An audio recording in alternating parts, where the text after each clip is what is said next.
अस्सलाम वालेकुम एवरीवन। तीसरा ओडीआई था आज वेस्ट इंडीज़ वर्सेस इंडिया के। मुझे लग रहा था कि वेस्ट इंडीज़ जो है वो वापस आ गई और बहुत ज़बरदस्त मुझे फीलिंग आ रही थी, लेकिन आज फिर वही क्रम्बल डाउन किया वेस्ट इंडीज़ ने। अच्छी बॉलिंग भी की, इंडिया ने अच्छी बैटिंग भी की। बैटिंग तो बहुत ही ज़बरदस्त की। आई थिंक बॉलिंग भी बहुत अच्छी थी, लेकिन बैटिंग ने टोन सेट की। 351 किया 5 आउट पे, बहुत ज़्यादा। 4 लोगों ने जो है वो हाफ सेंचुरी की।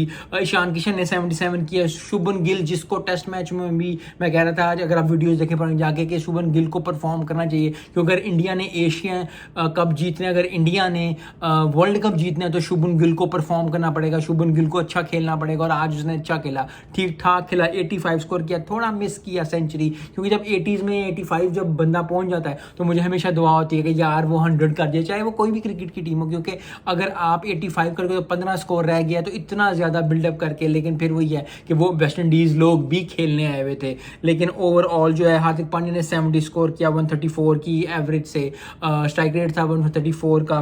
35 जो है वो चिप इन किया सूर्य कुमार यादव ने, तो उसने भी अच्छा स्कोर किया। लेकिन हार्दिक पांड्या ने जो है जो 5 छक्के मारे वो ज़बरदस्त था। ईशान किशन ने 3 छक्के मारे। तो छक्के मारने का, क्योंकि पिछले ओडीआई में बैटिंग इतनी नहीं चली थी इंडिया की, तो इस दफ़ा बहुत ज़्यादा लोग कहते थे जी विराट कोहली को वापस लेके आए, उसको को वो वापस लेके आए, बाकी प्लेयर्स को वापस लेके आए, दूसरे प्लेयर्स को वापस लेके आए, रोहित शर्मा को वापस लेके आए। तो इतने ज़्यादा प्लेयर्स को, इतनी ज़्यादा चीज़ों को मैनेज करना कभी कभी हो जाता है, 1-2 मैच ऊपर नीचे। लेकिन वेस्ट इंडीज़ ने दूसरा मैच बहुत अच्छा खेला था। मैं उम्मीद करता हूँ कि जो है अब T20s होने हैं, T20s में वेस्ट इंडीज़ अच्छा परफॉर्म करे, ज़्यादा टफ मैच हो। दूसरा देख के लग रहा था मैच के वेस्ट इंडीज़ जो है लेकिन अच्छा खेलेगी, लेकिन आज का मैच बिल्कुल ही डोमिनेट किया टीम इंडिया ने। बैटिंग तो हमने डिस्कस कर ही लिया, बॉलिंग भी बहुत ज़बरदस्त की।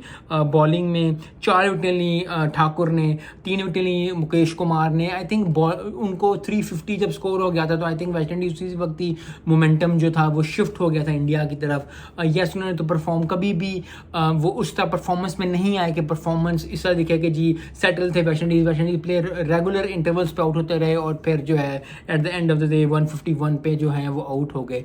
आई होप फिर वही बात है कि एक टीम अच्छा खेले, कोई अच्छी टीम खेले तो खुशी होती है। आई होप कि जो इंडिया भी अच्छा परफॉर्म करे T20 में, वेस्ट इंडीज़ भी अच्छा परफॉर्म करे। मुझे लगता है कि क्योंकि एशिया कप भी ओडीआई में था, वर्ल्ड कप भी जो है ओडीआई में है, तो इसको कन्वर्ट कर लेना चाहिए था। 5 या 6 ओडीआई रखने चाहिए थे, 1-2 T20 रखने चाहिए थे। लेकिन फिर वही बात है कि T20 में ज़रा मज़ा ज़्यादा है, शुगल ज़्यादा है, तो वो ज़्यादा लोग उसको प्रेफर करते हैं। आई होप बहुत अच्छे टेस्ट मैच होंगे, अच्छा टेस्ट बनेगा प्लेयर्स का, और जो है T20 बहुत ज़बरदस्त होंगे। मिलते हैं नेक्स्ट वीडियो में। अस्सलाम वालेकुम।